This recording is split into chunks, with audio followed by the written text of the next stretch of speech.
mustard, groundnut, sesame, soybean, and sunflower. Vegetable production and supply chains. Large-scale clusters for vegetable production will be developed closer to major consumption centers. We will promote farmer-producer organizations, cooperatives, and startups for vegetable supply chains, including for collection and storage and marketing. Digital public infrastructure for agriculture. Buoyed by the success of the pilot project, our government, in partnership with the states, will facilitate the implementation of the digital public infrastructure in agriculture for coverage of farmers and their lands in 3 years.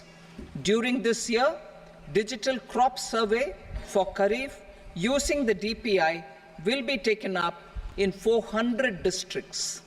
The details of 6 crore farmers and their lands will be brought into the farmer and land registries.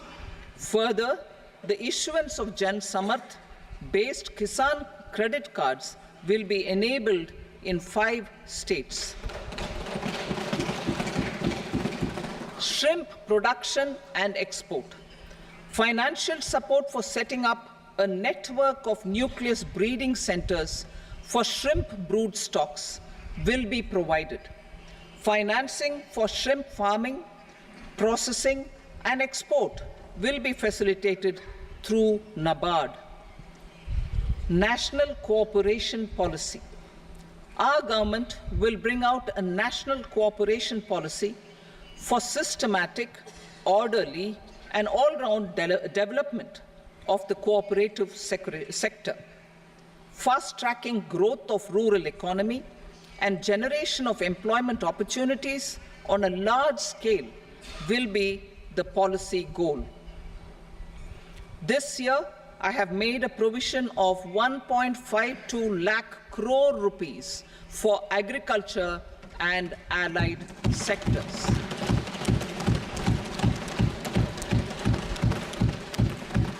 Priority 2, employment and skilling.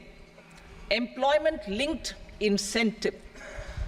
Our government will implement following 3 schemes for employment-linked incentive as part of the Prime Minister's package. These will be based on enrollment in the EPFO and focus on recognition of first-time employees and support to employees and employers. Scheme A, first-timers. This scheme will provide 1 month wage to all persons newly entering the workforce in all formal sectors.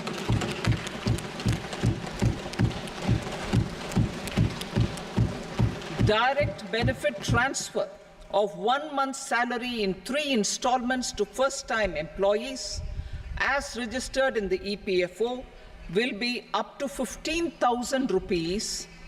The eligibility limit will be a salary of 1 lakh per month. The scheme is expected to benefit 210 lakh youths.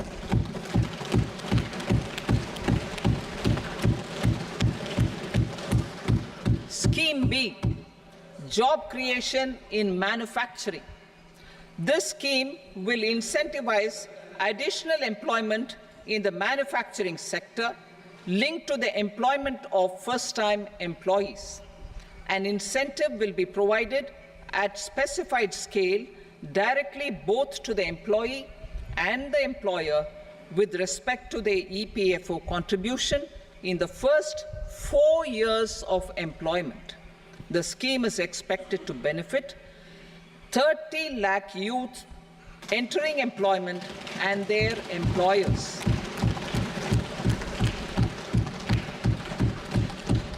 Scheme C, support to employers. This employer-focused scheme will cover additional employment in all sectors. All additional employment within a salary of 1 lakh rupee per month will be counted.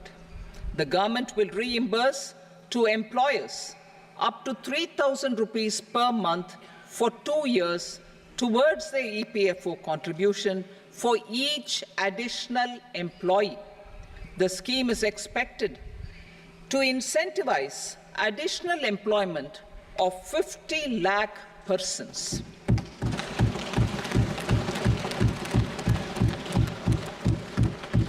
Participation of women in the workforce. We will facilitate higher participation of women in the workforce through setting up of working women hostels in collaboration with industry and establishing creches. In addition, the partnership will seek to organize women-specific skilling programs and promotion of market access for women SHG enterprises. Skilling program. I'm happy to announce a new centrally sponsored scheme as the fourth scheme under the Prime Minister's package for skilling in collaboration with state governments and industry.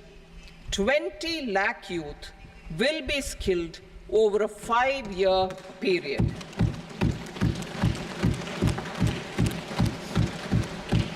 (1,000 industrial training institutes will be upgraded in hub and spoke arrangements with outcome orientation. Course content and design will be aligned to the skill needs of industry, and new courses will be introduced for emerging needs. Skilling loans. The model skill loan scheme will be revised to facilitate loans up to 7.5 lakh rupees with a guarantee from a government-promoted fund. This measure is expected to help 25,000 students every year.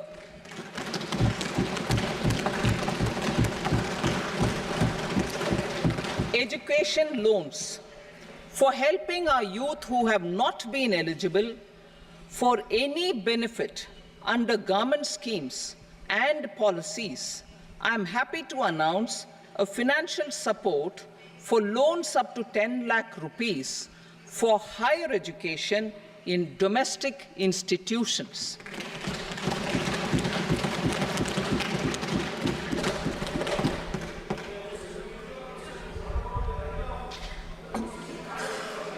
E-vouchers for this purpose. E-vouchers for this purpose will be given directly to 1 lakh students every year for annual interest subvention of 3% of the loan amount. Priority 3, inclusive human resource development and social justice, saturation approach. Our government is committed to all-round, all-pervasive and all-inclusive development of people, particularly farmers, youth, women, and the poor.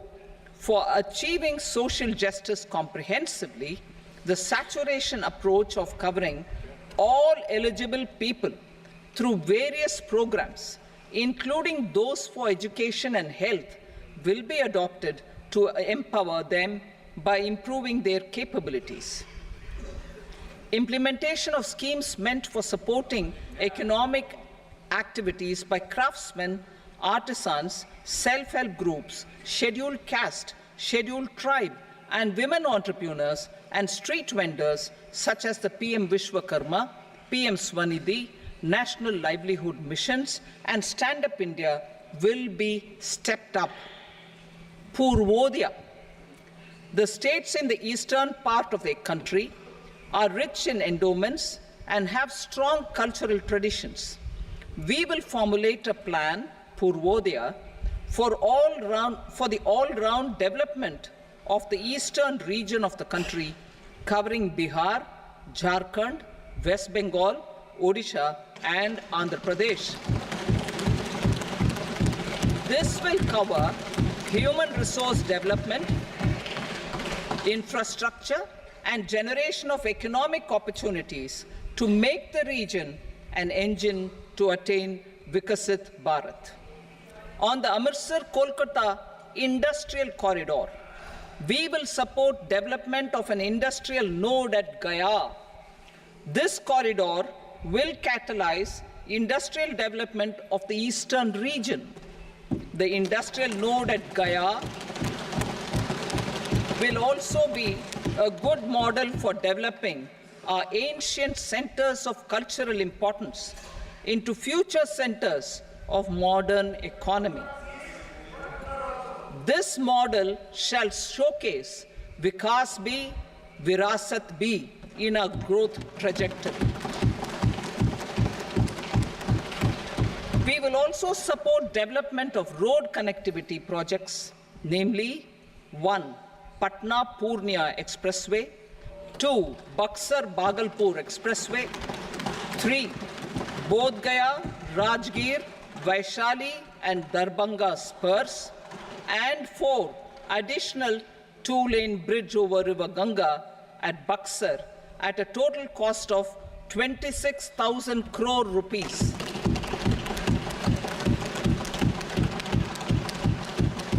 Power projects, including setting up of a new 2,400 megawatt power plant at Pir Painti, will be taken up at a cost of 21,400 crore rupees. New airports, medical colleges, and sports infrastructure in Bihar will be constructed. An additional allocation to support capital investments will be provided. The requests of Bihar government for external assistance from multilateral development banks will be expedited.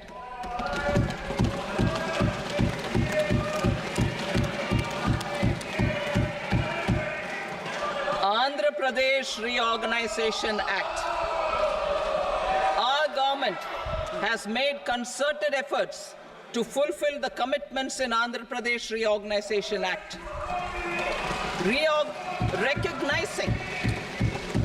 Recognizing the state's need for the capital, recognizing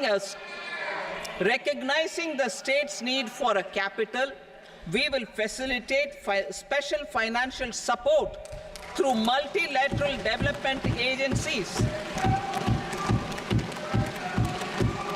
In the current financial year, 15,000 crore rupees will be arranged with additional amounts in future years.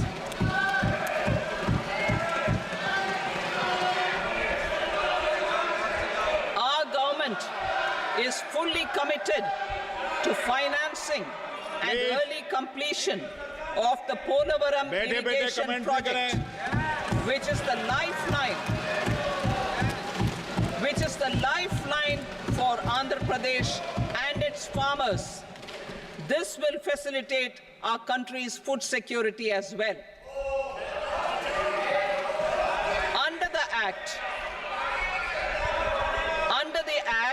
Andhra Pradesh Reorganization Act, for promoting industrial development, funds will be provided for essential infrastructure such as water, power, railways, and roads in Kopparthi node on the Visakhapatnam-Chennai industrial corridor and Varavakal node on the Hyderabad-Bengaluru industrial corridor. An additional allocation will be provided this year towards capital investment for economic growth. Grants for backward regions of Rayalaseema, Prakasham, North Coastal Andhra, as stated in the Act, will be provided. PM Awas Yojana.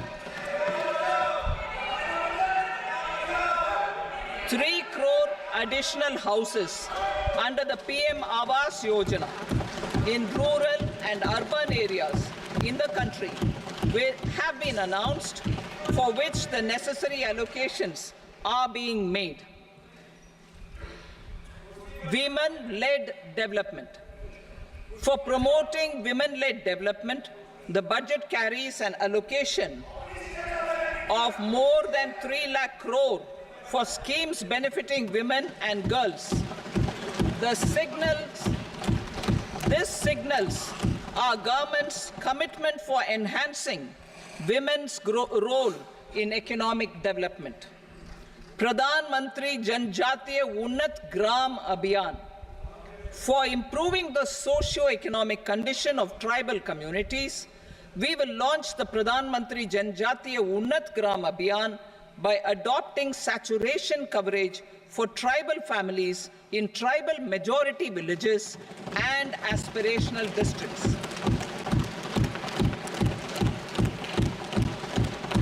This will cover 63,000 villages, benefiting 5 crore tribal people.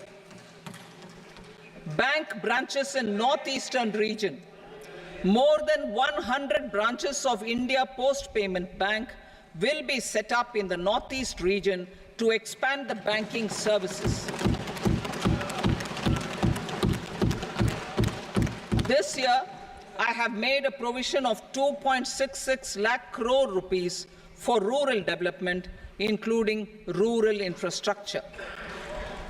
Priority 4, manufacturing and services, support for promotion of MSMEs. This budget provides special attention to MSMEs and manufacturing, particularly labor-intensive manufacturing. We have formulated a package covering financing, regulatory changes, and technology support for MSMEs to help them grow and also compete globally, as mentioned in the interim budget. I am happy to announce the following specific measures.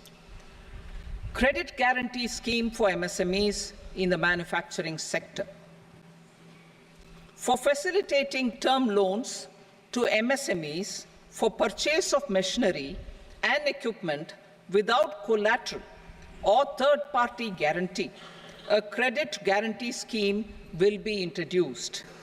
The scheme will operate on pooling of credit risks of such MSMEs. A separately constituted self-financing guarantee fund will provide to each applicant guarantee cover up to 100 crore rupees, while the loan amount may be larger. The borrower will have to provide an upfront guarantee fee and an annual guarantee fee on the reducing loan balance. New assessment model for MSME credit. Public sector banks will build their own in-house capability to assess MSMEs for credit instead of relying on external assessment.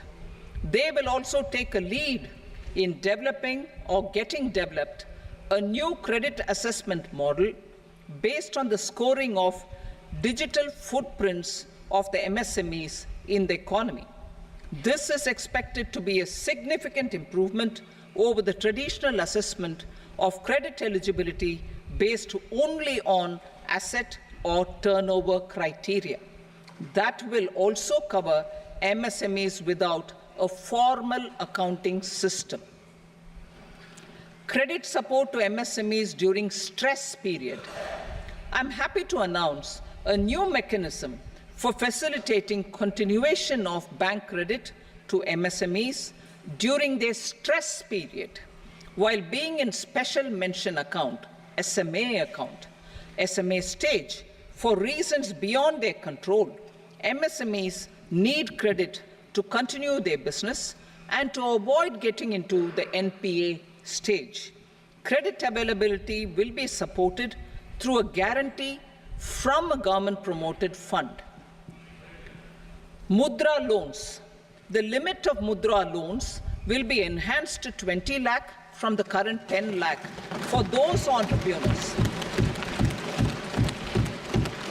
who have availed and successfully repaid previous loans under the Tarun category.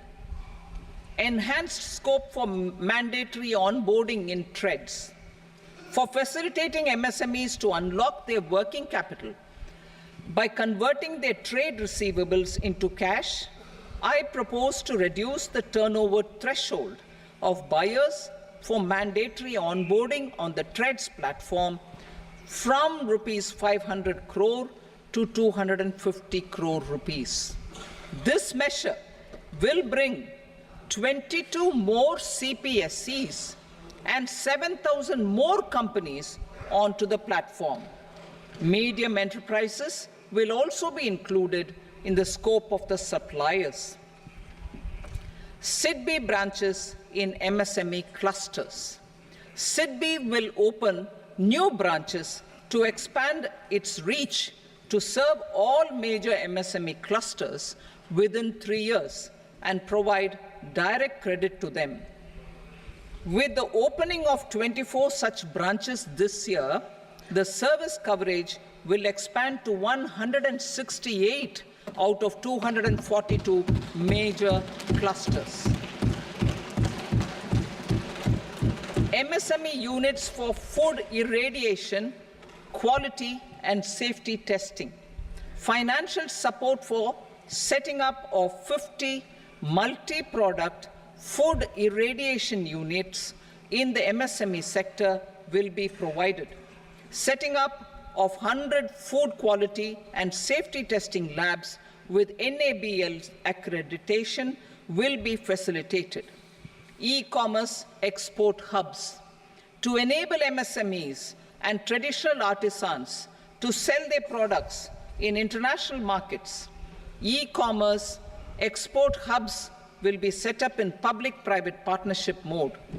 These hubs, under a seamless regulatory and logistic framework, will facilitate trade and export-related services under one roof. Measures for promotion of manufacturing and services. Internship in top companies. As the fifth scheme under Prime Minister's package, our government will launch a comprehensive scheme for providing internship opportunities in 500 top companies to 1 crore youth in 5 years. They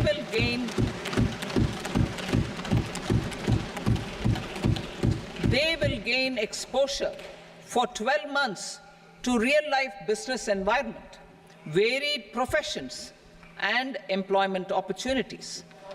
An internship allowance of 5,000 per month, 5,000 rupees per month, along with a one-time assistance of 6,000 rupees will be provided.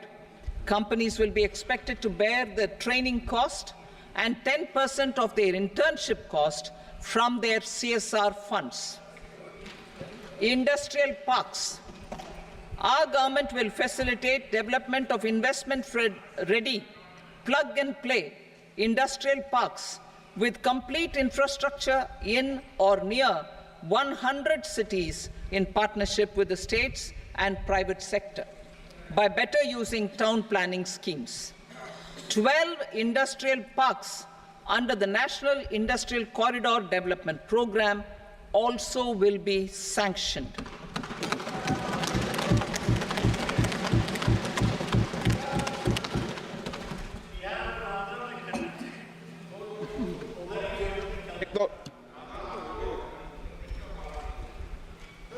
Veji paper, no.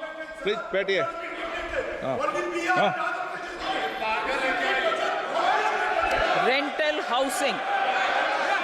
Rental housing with dormitory type accommodation for industrial workers will be, just 1 minute. Rental housing, I repeat, rental housing with dormitory type accommodation for industrial workers will be facilitated in PPP mode with VGF support and commitment from anchor industries. Shipping industry, ownership, leasing and flagging reforms will be implemented to improve the share of Indian shipping industry and generate more employment. Critical mineral mission. We will set up a critical mineral mission for domestic production, recycling of critical minerals, and overseas acquisition of critical mineral assets. Its mandate will include technology development, skilled workforce, extended producer responsibility, extended producer responsibility framework and a suitable financing mechanism. Offshore mining of minerals. Our government will launch the auction of the first tranche of offshore blocks for mining, building on the exploration already carried out. Digital public infrastructure applications. Turning to the services sector, I propose development of DPI applications at population scale for productivity gains, business opportunities, and innovation by the private sector. These are planned in the areas of credit, e-commerce, education, health, law and justice, logistics, MSME service delivery, and urban governance. Integrated technology platform for IBC ecosystem.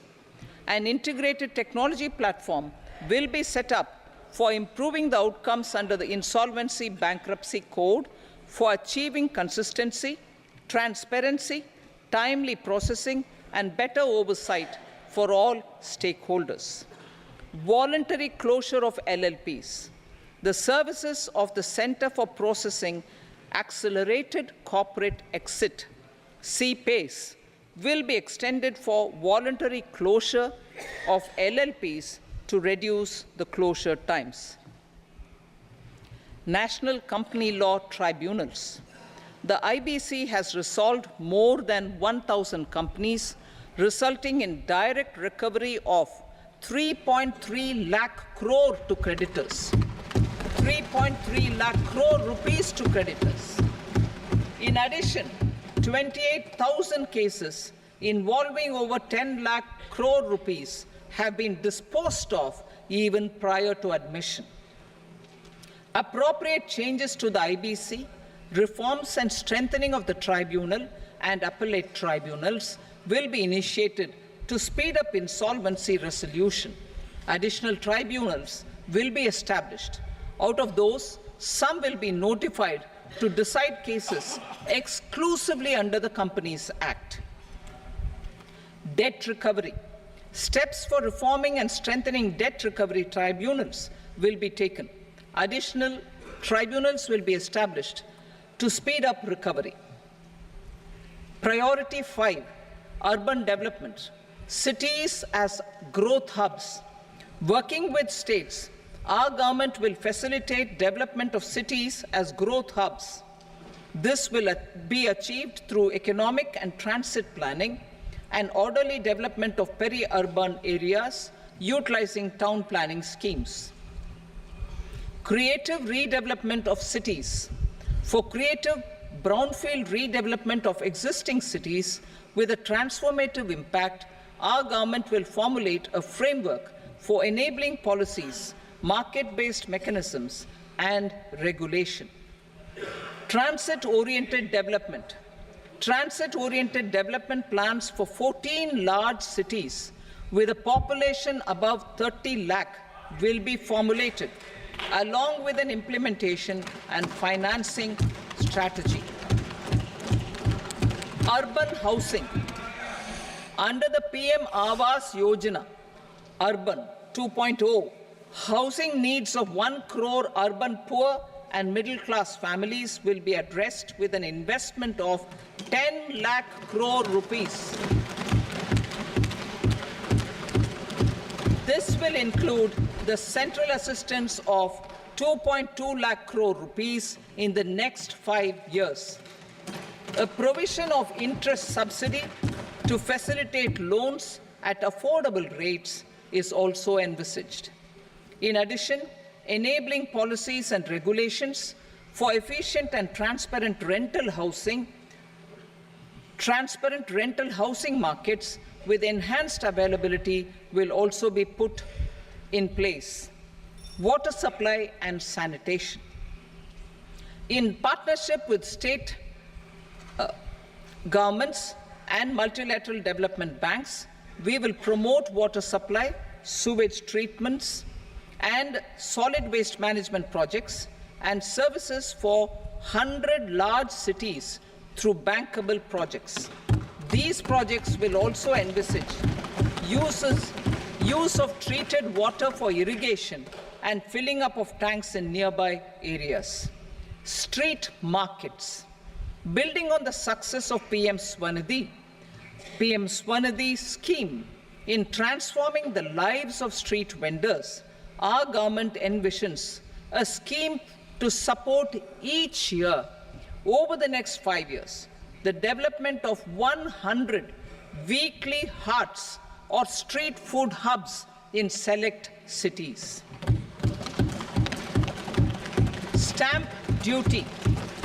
We will encourage states which continue to charge high stamp duty to moderate the rates for all and also consider further lowering duties for properties purchased by women. This reform will be made an essential component of urban development schemes. Priority 6, energy security, energy transition. In the interim budget, I had announced our strategy to sustain high and more resource-efficient economic growth, along with the energy security in terms of availability, accessibility, and affordability. We will bring out a policy document on appropriate energy transition pathways that balances the imperatives of employment, growth, and environmental sustainability. PM Surya Ghar Muft Bijli Yojana. PM Surya Ghar Muft Bijli Yojana. In line with the announcement in the interim budget,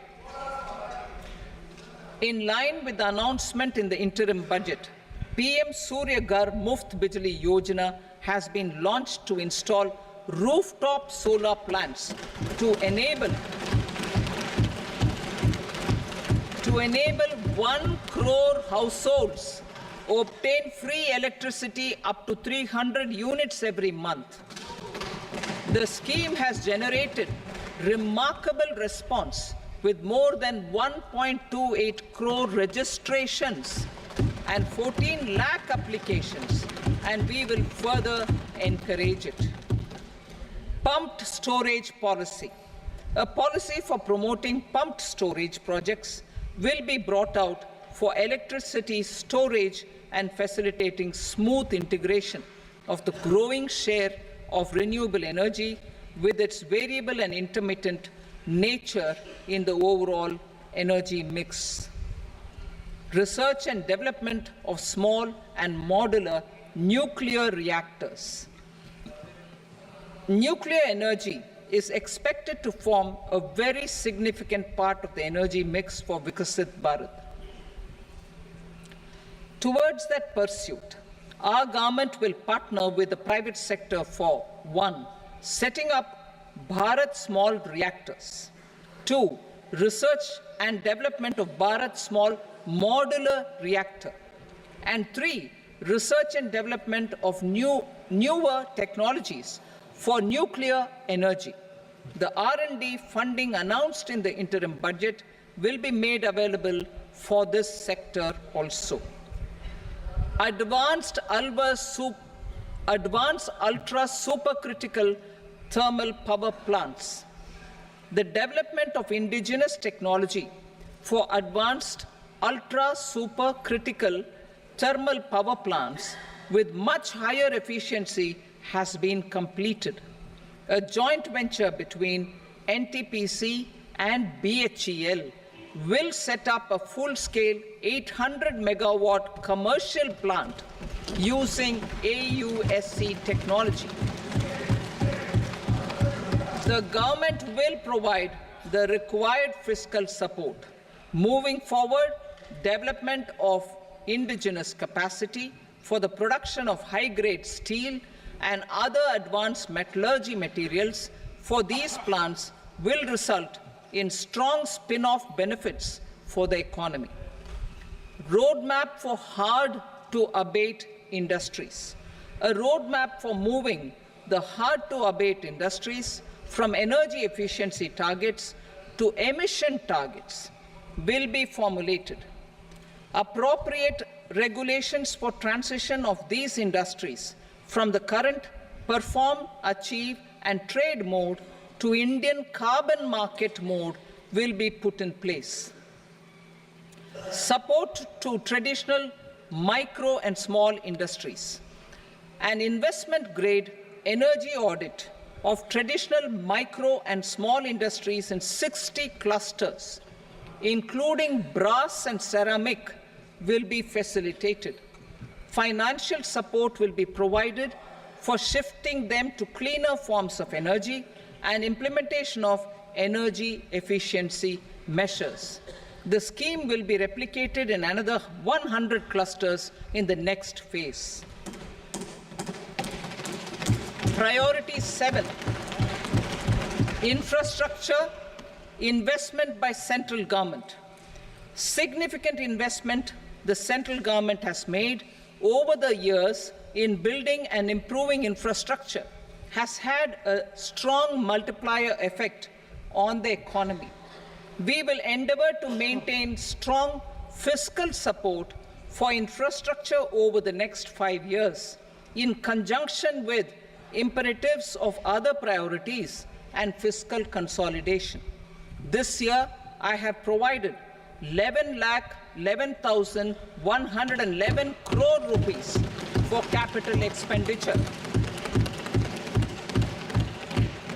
This would be 3.4% of our GDP. Infrastructure investment by state governments. We will encourage states to provide support of similar scale for infrastructure, subject to their development priorities. A provision of 1.5 lakh crore rupees for long-term interest-free loans have been made this year also to support the states in their resource allocation. Private investment in infrastructure. Investment in infrastructure by private sector will be promoted through viability gap funding and enabling policies and regulations. A market-based financing framework will be brought out. Pradhan Mantri Gram Sadak Yojana, Phase 4 of the PMGSY will be launched to provide all-weather connectivity to 25,000 rural habitations, which have become eligible in view of their population increase. Irrigation and flood mitigation. Bihar has frequently suffered from floods, many of them originating outside the country. Plans to build flood control structures in Nepal are yet to progress. Our government, through the Accelerated Irrigation Benefit Program and other sources, will provide financial support for projects with estimated cost of 11,500 crore rupees, such as the Kosi-Michi intra-state link and 20 other ongoing and new schemes, including barrages, river pollution abatement, and irrigation projects. In addition, survey and investigation of Kosi-related flood mitigation and irrigation projects will be undertaken.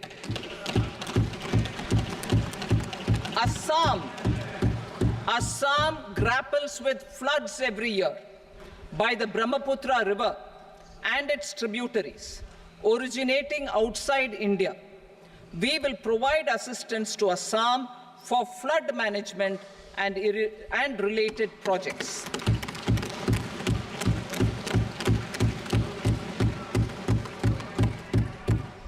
Himachal Pradesh suffered extensive losses due to floods last year.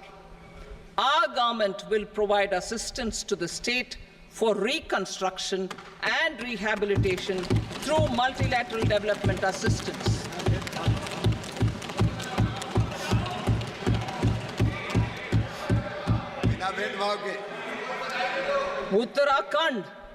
Uttarakhand too suffered losses due to cloudbursts and massive landslides. We will provide assistance to the state. Recently, Sikkim witnessed devastating flash floods and landslides that wreaked havoc across the state, our government will provide assistance to the state. Tourism. Tourism has always been a part of our civilization. Our efforts in positioning India as a global tourist destination will also create jobs, stimulate investments, and unlock economic opportunities for other sectors. In addition to the measures outlined in the interim budget, I propose the following measures. Vishnupad Temple at Gaya and Mahabodhi Temple at Bodh Gaya in Bihar are of immense spiritual significance. Comprehensive development of Vishnupad Temple Corridor and Mahabodhi Temple Corridor will be supported, modeled on the successful Kashi Vishwanath Temple Corridor to transform them into world-class pilgrim and tourist destinations. Rajgir holds immense religious significance for Hindus, Buddhists, and Jains. The 20th Tirthankara Muniswarata temple in the Jain temple complex is ancient. The Saptarishi, or the 7 hot springs, form a warm water Brahmkund that is sacred.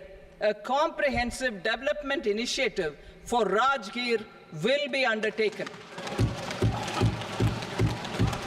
Our government will support the development of Nalanda as a tourist center, besides reviving Nalanda University to its glorious stature.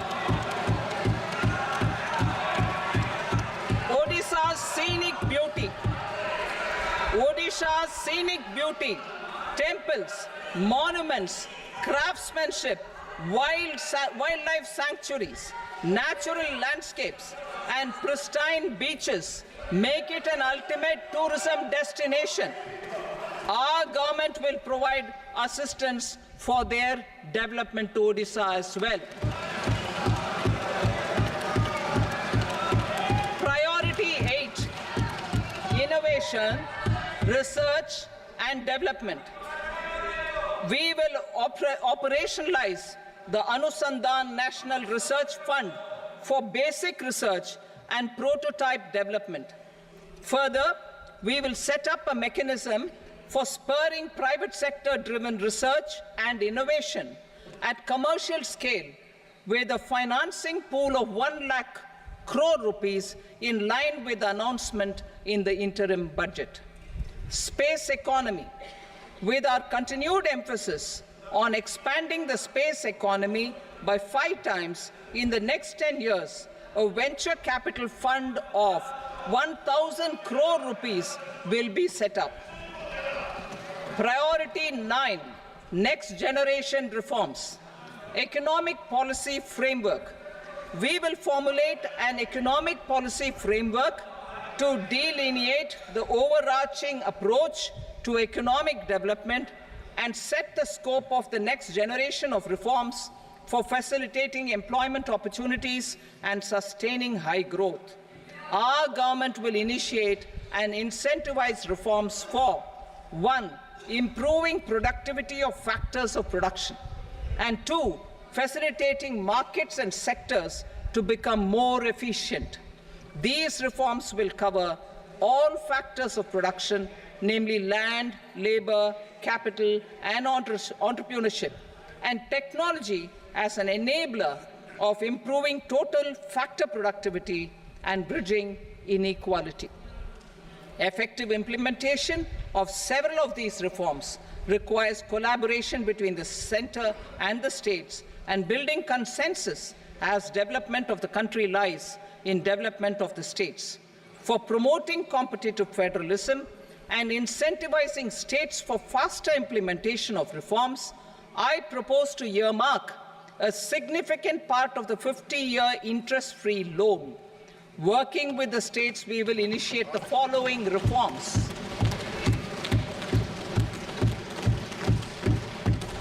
land-related reforms and actions, both in the rural and urban areas, will cover land administration, will cover 1. Land administration, planning and management, and 2. Urban planning usage and building bylaws.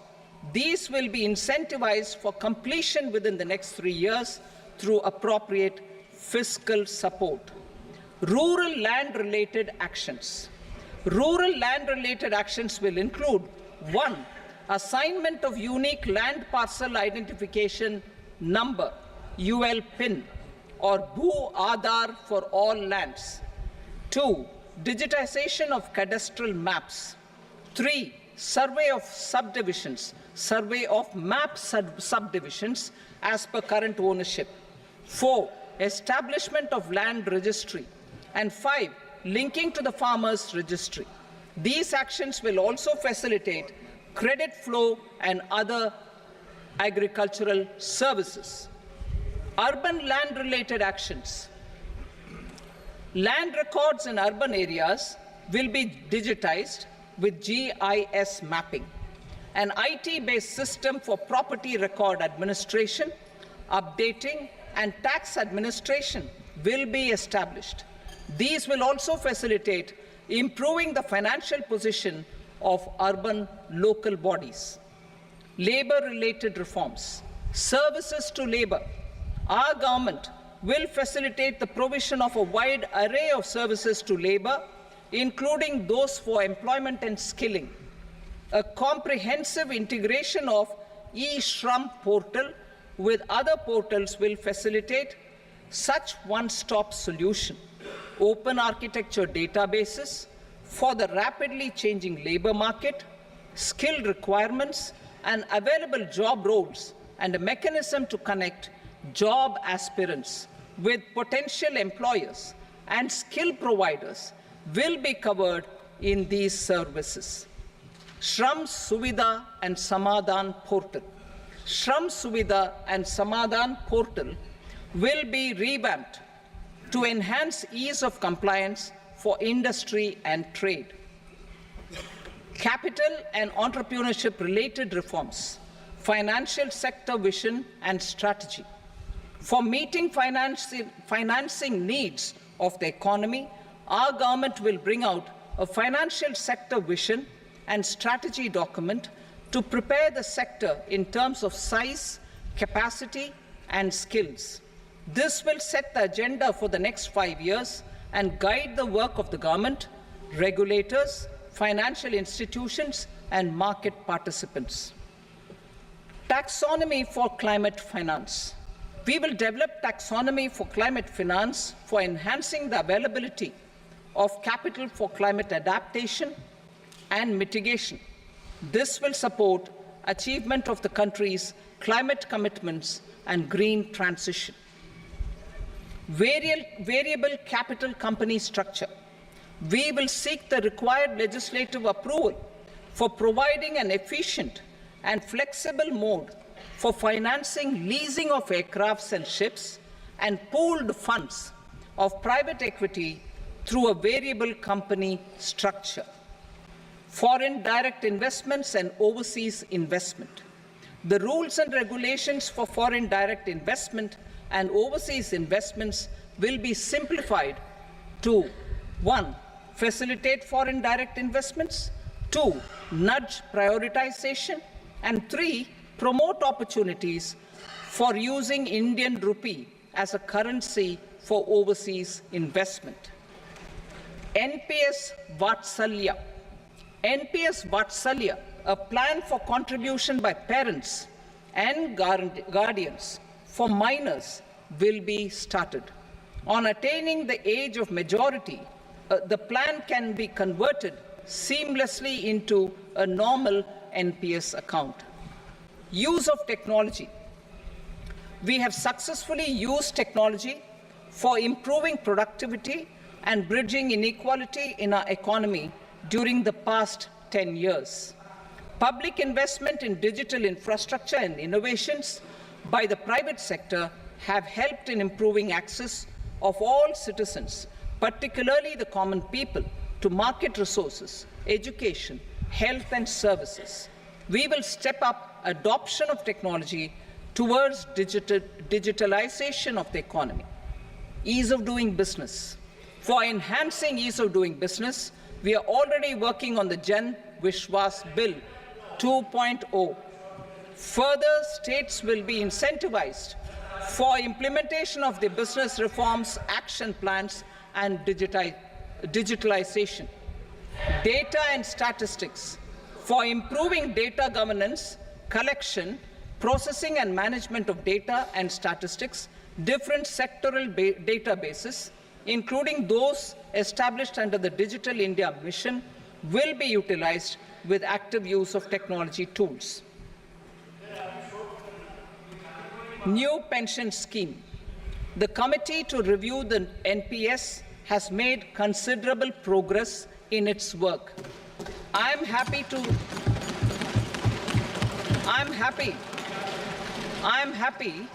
that the staff side of the National Council of the Joint Consultative Machinery for Central Government Employees has taken a constructive approach.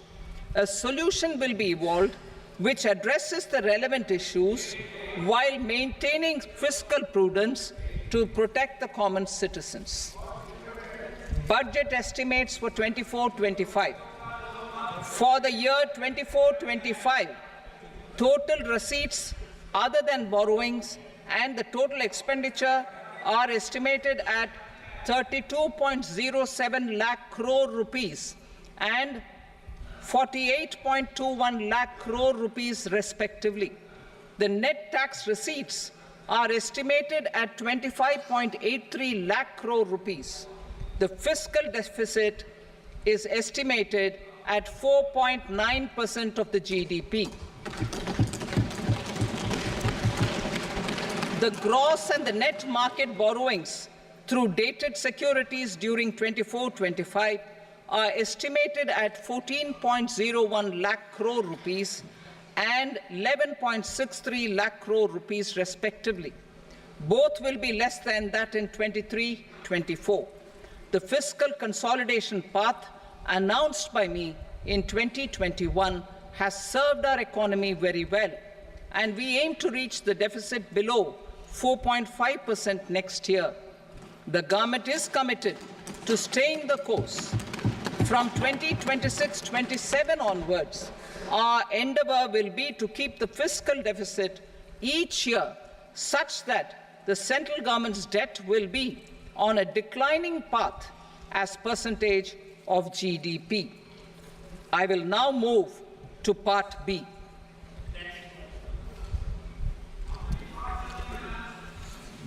Indirect taxes. Sir, I start with GST. It has decreased tax incidence on the common man, reduced compliance burden and logistics cost for trade and industry, and enhanced revenues of the central and the state governments. It is a success of vast proportions. To multiply the benefits of GST, we will strive to further simplify and rationalize the tax structure and endeavor to expand it to the remaining sectors. My proposals for customs duties intend to support domestic manufacturing, deepen local value addition, promote export competitiveness, and simplify taxation while keeping the interest of the general public and consumers surmount. In Budget 22-23, we reduced the number of customs duty rates. I propose to undertake a comprehensive review of the rate structure over the next 6 months to rationalize and simplify it for ease of trade, removal of duty inversion, and reduction of disputes. I shall now take up sector-specific customs duty proposals. Medicine and medical equipments. To provide relief to cancer patients, I propose to fully exempt 3 more medicines from customs duties.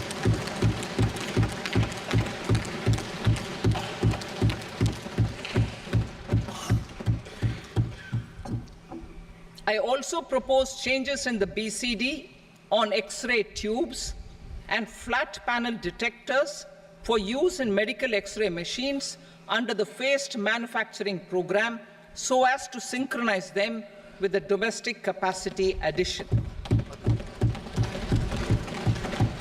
Mobile phone and related parts.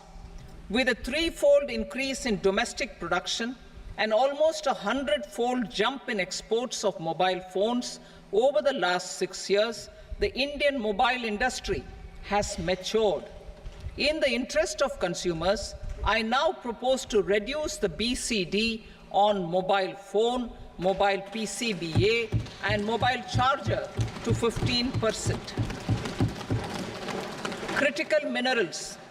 Minerals such as lithium, copper, cobalt, and rare earth elements are critical for sectors like nuclear energy, renewable energy, space, defense, telecommunications, and high-tech electronics. I propose to fully exempt customs duties on 25 critical minerals and reduce BCD on 2 of them. This will provide a major fillip to the processing and refining of such minerals and help secure their availability for these strategic and important sectors. Solar energy. Energy transition is critical in the fight against climate change.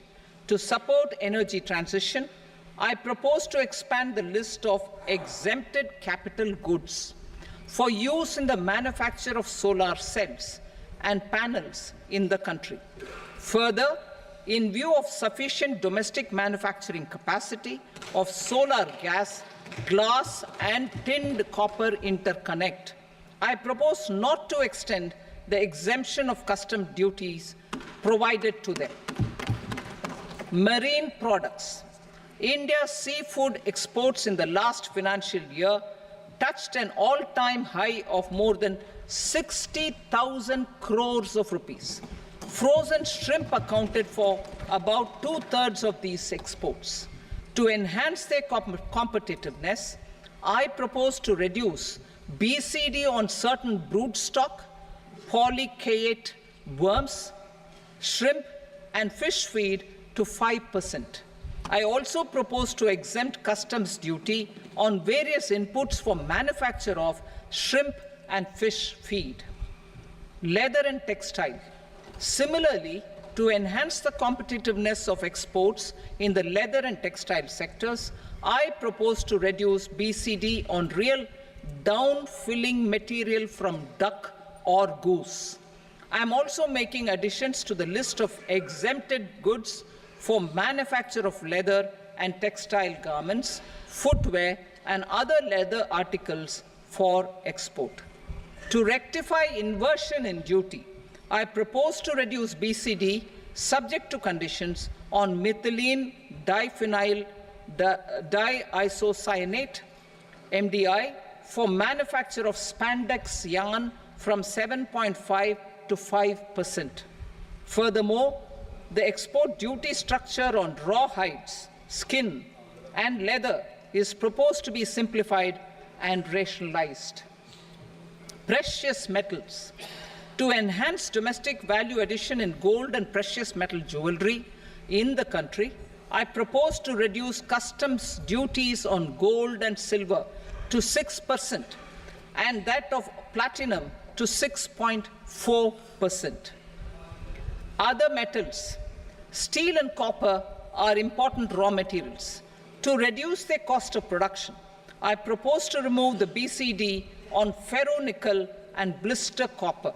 I am also continuing with nil BCD on ferrous scrap and nickel cathode and concessional BCD of 2.5% on copper scrap. Electronics. To increase value addition in the domestic electronics industry, I propose to remove the BCD subject to conditions on oxygen-free copper for manufacture of resistors. I also propose to exempt certain parts for manufacture of connectors. Chemicals and petrochemicals. To support existing and new capacities in the pipeline, I propose to increase the BCD on ammonium nitrate from 7.5% to 10%. Plastics, PVC flex banners are non-biodegradable and hazardous for environment and health. To curb their imports, I propose to raise the BCD on them from 10 to 25%. Telecommunication equipment. To incentivize domestic manufacturing, I propose to increase the BCD from 10 to 15% on PCBA of specified telecom equipment. Trade facilitation. To promote domestic aviation and boat and ship MRO, I propose to extend the period for export of goods imported for repairs from 6 months to 1 year. I'll read that again. To promote domestic aviation and boat and ship maintenance, repair and operations, I propose to extend the period for export of goods imported for repairs from 6 months to 1 year. In the same vein, I propose to extend the time limit for re-import of goods for repairs under warranty from 3 to 5 years. I now move to direct taxes. We will continue our efforts to simplify taxes, improve taxpayer services, provide tax certainty, and reduce litigation while enhancing revenues for funding the development and welfare schemes of the government. It has been our endeavor to simplify taxation. We have taken a number of measures in the last few years, including introduction of simplified tax regimes without exemptions and deductions for corporate tax and for personal income tax. This has been appreciated by taxpayers.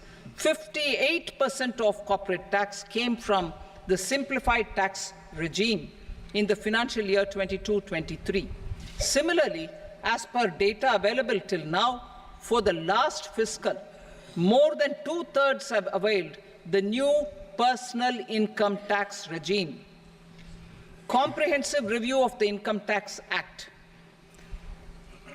I am now announcing a comprehensive review of the Income Tax Act 1961. The purpose is to make the Act concise, lucid, easy to read and understand. This will reduce disputes and litigation, thereby providing tax certainty to the taxpayers. I will also bring down the demand embroiled in litigation. It is proposed to be completed in 6 months. A beginning is being made in the finance bill by simplifying the tax regime for charities, tedious rate structures, provisions of reassessment and such provisions, and capital gains taxation. Simplification for charities and tedious. Two tax exemption regimes. The two tax exemption regimes for charities are proposed to be merged into one. The 5% tedious rate on many payments is being merged into the 2% tedious rate, and the 20% tedious rate on repurchase of units by mutual funds or UTI is being withdrawn.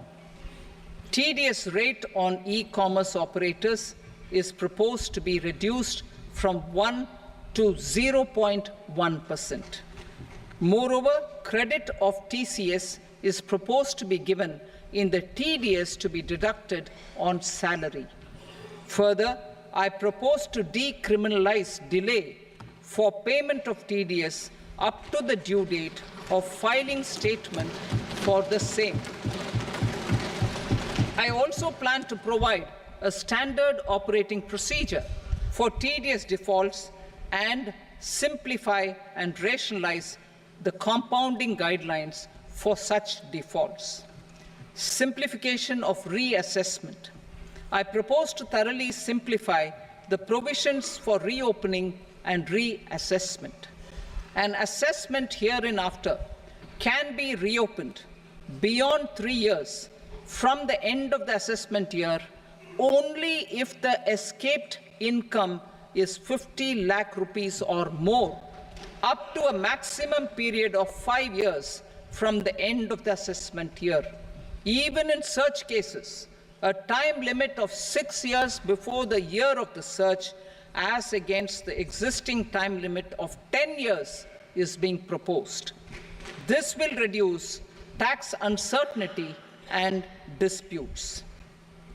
Simplification and rationalization of capital gains. Capital gains taxation is also proposed to be hugely simplified.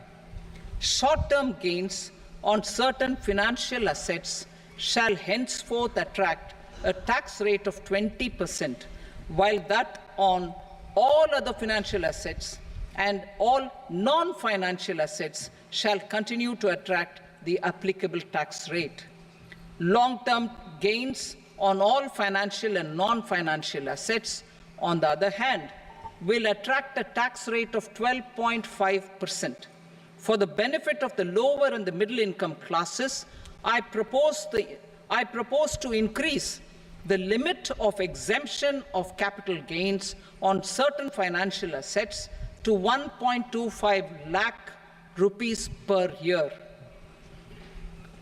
Listed financial assets held for more than a year will be classified as long-term, while unlisted financial assets and all non-financial assets will have to be held for at least 2 years to be classified as long-term. Unlisted bonds and debentures, debt mutual funds, and market-linked debentures, irrespective of holding period, however, will attract tax on capital gains at applicable rates. Taxpayer services. All the major taxpayer services under GST and most services under customs and income tax have been digitalized. All remaining services of customs and income tax, including rectification and order giving effect to appellate orders, shall be digitalized and made paperless over the next 2 years. Litigation and appeals. While our concerted efforts to reduce pendency of appeals at various appellate fora are beginning to show good results, it will continue to engage our highest attention. To dispose of the backlog of first appeals, I plan to deploy more officers to hear and decide such appeals, especially those with large tax effect. For resolution of certain income tax disputes pending an appeal, I am also proposing Vivad Se Vishwas Scheme 2024.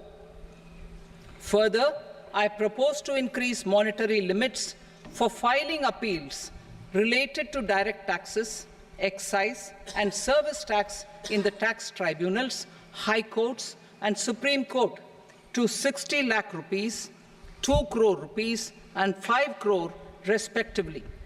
With a view to reduce litigation and provide certainty in international taxation, we will expand the scope of safe harbor rules and make them more attractive. We will also streamline the transfer pricing assessment procedure. Employment and investment. I have a few proposals to promote investment and foster employment. First of all, to bolster the Indian startup ecosystem, boost the entrepreneurial spirit, and to support innovation, I propose to abolish the so-called angel tax for all classes of investors. Second, there is tremendous potential for cruise tourism in India. To give a fillip to this employment-generating industry, I am proposing a simpler tax regime for foreign shipping companies operating domestic cruises in the country. Third, India is a world leader in the diamond cutting and polishing industry, which employs a large number of skilled workers. To further promote the development of this sector, we would provide for safe harbor rates for foreign mining companies selling raw diamonds in the country. Fourth, to attract foreign capital for our development needs, I propose to reduce the corporate tax rate on foreign companies from 40 to 35%. Deepening the tax base. I have a couple of proposals for deepening the tax base. First, security transaction tax on futures and options of securities is proposed to be increased to 0.02% and 0.1% respectively. Second, for reasons of equity, I propose to tax income received on buyback of shares in the hands of recipients. Other proposals: to improve social security benefits, deduction of expenditure by employers towards NPS is proposed to be increased from 10 to 14% of the employee's salary. Similarly, deduction of this expenditure up to 14% of salary from the income of employees in private sector, public sector banks and undertakings opting for the new tax regime is proposed to be provided. Indian professionals working in multinationals get ESOPs and invest in social security schemes and other movable assets abroad. Non-reporting of such small foreign assets has penal consequences under the Black Money Act. Such non-reporting of movable assets up to 20 lakh rupees is proposed to be depenalized. Other major proposals in the finance bill relate to withdrawal of equalization levy of 2%, expansion of tax benefits to certain funds and entities in IFSCs, and immunity from penalty and prosecution to Benamidar on full and true disclosure so as to improve conviction under the Benami Transaction Prohibition Act 1988. Personal income tax. Coming to personal income tax rates, I have two announcements to make for those opting for the new tax regime. First, the standard deduction for salaried employees is proposed to be increased from 50,000 to 75,000 rupees.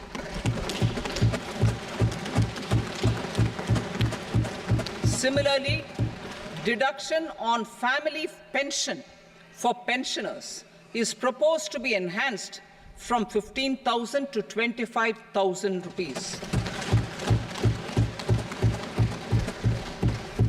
This will provide relief to about 4 crore salaried individuals and pensioners.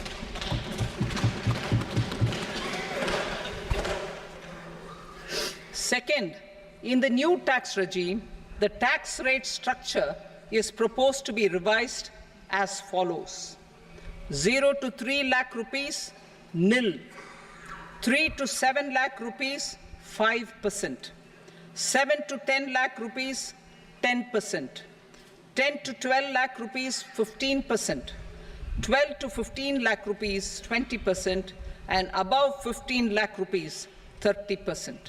As a result of these changes, a salaried employee in the new tax regime stands to save up to 17,500 rupees in income tax.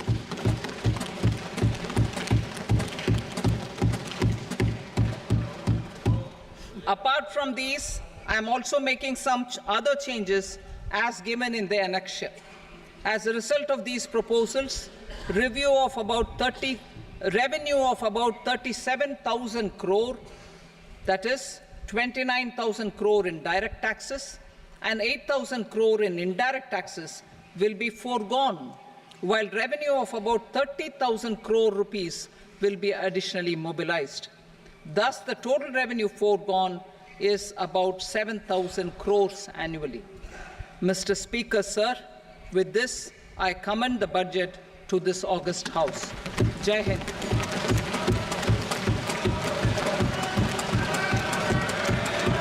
Item number 2.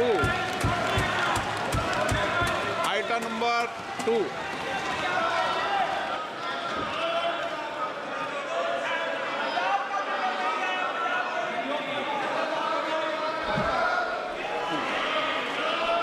Sir, with your permission, I rise to lay on the table the following statements under Section 3 of the Fiscal Responsibility and Budget Management, FRBM Act 2003, medium-term fiscal policy cum fiscal policy strategy statement, and macroeconomic framework statement. Item number 3. Sir, with your permission, I rise to move for leave to introduce the Finance Number 2 Bill 2024. प्रश्न ये कि विधेयक को पुनर्स्थापित करने की अनुमति प्रदान की जाए। जो सदस्य इसके पक्ष में हाँ कहें, जो सदस्य विरोध में ना कहें। मेरे विचार में निर्णय हाँ वालों के पक्ष में अनुमति प्रदान की जाती है। माननीय मंत्री जी, अब विधेयक पुनर्स्थापित करें। Sir, I introduce the bill. Item number 4. The Union Territory of Jammu and Kashmir budget. Sir, I rise to present a statement, Hindi and English versions, of the estimated receipts and expenditure of the Union Territory of Jammu Kashmir for the year 24-25. सभा की कार्रवाई कल बुधवार दिनांक 24 जुलाई 2024 को प्राप्त 11 बजे तक के लिए स्थगित की जाती है।